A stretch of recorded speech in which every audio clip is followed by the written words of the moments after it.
மனிதன் தாழ்வாக ஆகமம் ஆகி நின்று அன்னிப்பான் தாழ்வாழ்க ஏகன் அநேகன் இறைவனடி வாழ்க வேகம் கெடுத்தாண்ட வேந்தன் அடி வெல்க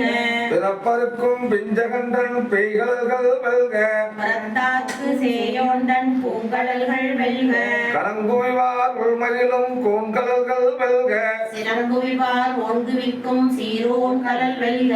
ஈசனடி போற்றி எந்தையடி போற்றி தேசன் அடி போற்றி சிவன் சேவடி போற்றி நேயத்தை நின்ற நிமலனடி போற்றி மாயம் பிறப்பருக்கும் மன்னன் அடி போற்றி சீரா பெருந்துரை நம் தேவனடி போற்றி ஆராத இன்பம் அருளும் மலை போற்றி சிவனவன் என் சிந்தையுள் நின்ற அதனால் அவன் அருளாலே அந்தாள் வணங்கி சிந்தை மகிழ சிவபுராணம் தன்னை முன்னை வினை முழுதும் ஓய உரைப்பன் யார் கண்முதலான்